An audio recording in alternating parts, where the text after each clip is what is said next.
Mengapa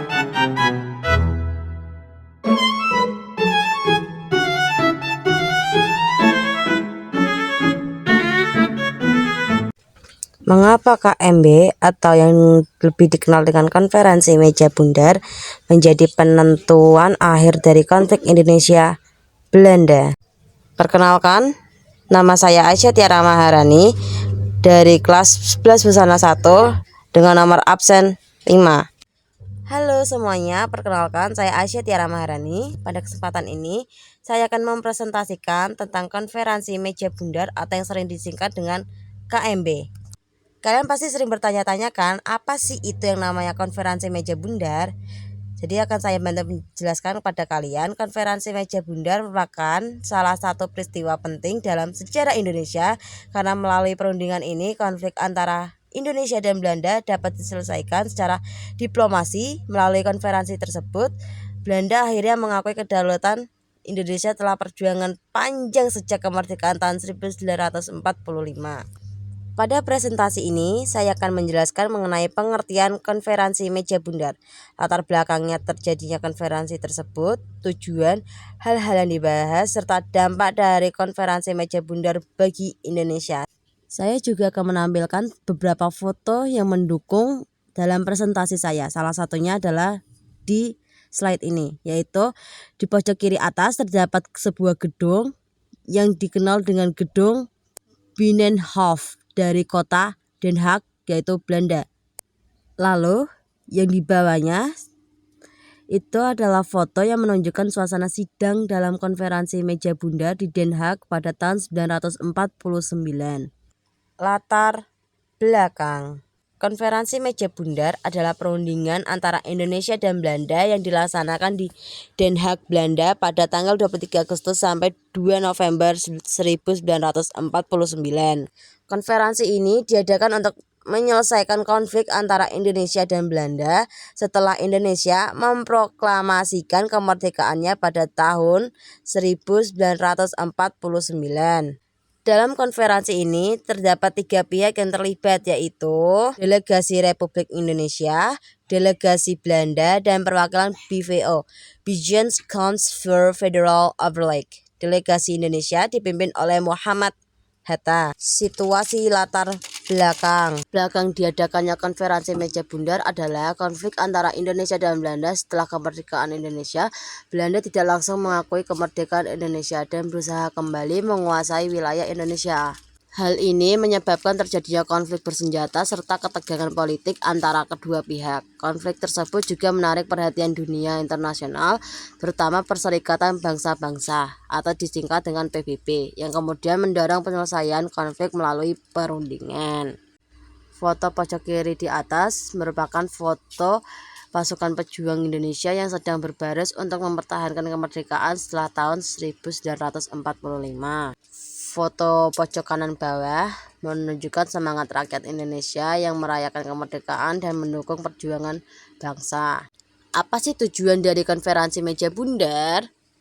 Tujuan utama dari Konferensi Meja Bundar adalah untuk menyelesaikan konflik antara Indonesia dan Belanda secara damai, serta membahas pengakuan kedaulatan Indonesia oleh Belanda.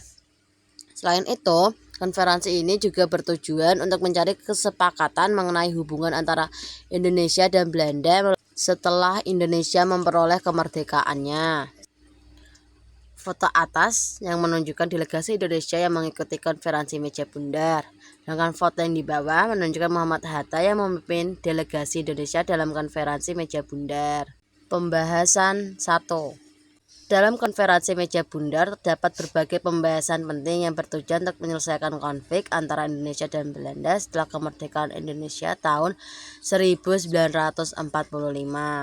Salah satu pembahasan utama adalah mengenai penyerahan kedaulatan dari Belanda kepada Indonesia. Dalam perundingan tersebut, Belanda akhirnya setuju untuk mengakui kedaulatan Indonesia dan menyerahkannya kepada Republik Indonesia Serikat atau disingkat dengan RIS.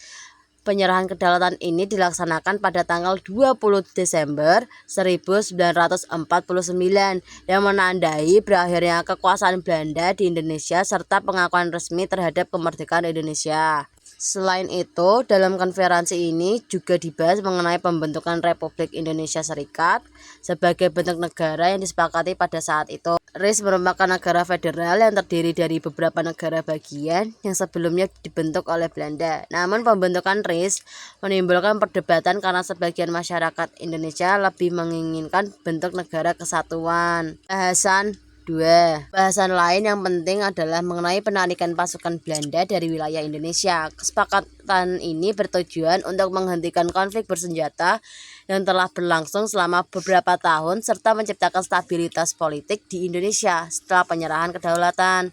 Selain itu, konferensi ini juga membahas hubungan kerjasama ekonomi antara Indonesia dan Belanda setelah kemerdekaan, termasuk masalah utang Hindia Belanda yang sebagian harus ditanggung oleh Indonesia. Secara keseluruhan, pembahasan dalam konferensi meja bundar menunjukkan bahwa perjuangan Indonesia untuk mempertahankan kemerdekaan tidak hanya dilakukan melalui perlawanan bersenjata, tetapi juga melalui jalur diplomasi.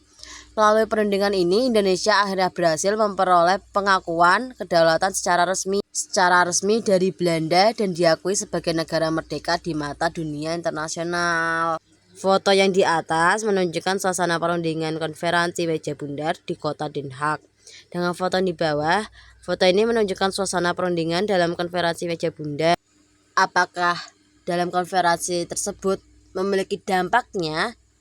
Ya, jelas memiliki dampaknya, yaitu dampak positif dan dampak negatif. Dampak positifnya adalah Belanda mengakui kedaulatan Indonesia yang pertama. Kedua, melalui konferensi meja bundar, Belanda akhirnya secara resmi mengakui kedaulatan Indonesia pada tanggal 27 Desember 1949. Hal ini menandai berakhirnya kekuasaan kolonial Belanda di Indonesia.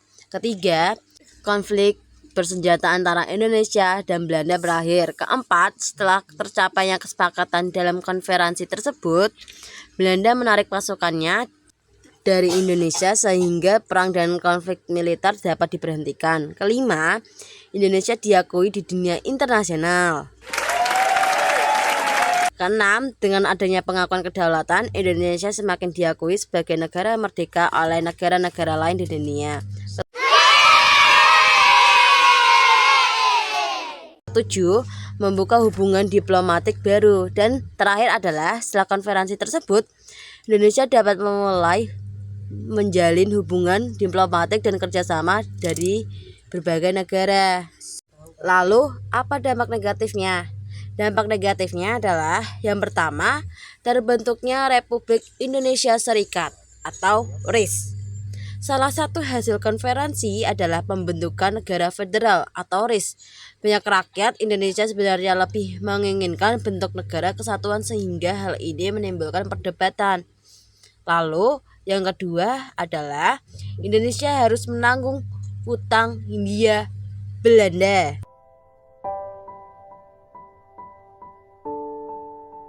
Dalam hasil perundingan, Indonesia harus menanggung sebagian utang pemerintah kolonial Belanda yang cukup besar sehingga menjadi beban bagi negara yang baru merdeka. Ketiga, masalah wilayah belum sepenuhnya selesai. Salah satu wilayah yang belum diserahkan kepada Indonesia adalah Papua Barat, sehingga masalah tersebut masih menjadi konflik di kemudian hari.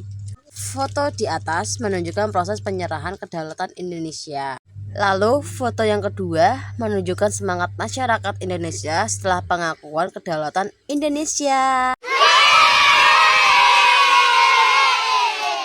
Kesimpulan dan penutup. Sebagai kesimpulan, konferensi meja bundar merupakan salah satu peristiwa penting dalam sejarah perjuangan Indonesia. Melalui konferensi ini, Belanda akhirnya mengakui kedaulatan Indonesia pada tanggal 27 Desember 1949, sehingga konflik antara Indonesia Belanda dapat berakhir. Konferensi ini menunjukkan bahwa perjuangan bangsa Indonesia tidak hanya dilakukan melalui perlawanan bersenjata, tapi juga melalui jalur diplomasi. Dengan adanya perundingan tersebut, Indonesia berhasil memperoleh pengakuan sebagai negara merdeka di mata dunia internasional. Demikian presentasi yang dapat saya sampaikan. Mohon maaf bila ada salah dalam pengucapan. Terima kasih atas perhatian Anda. Wassalamualaikum warahmatullahi wabarakatuh.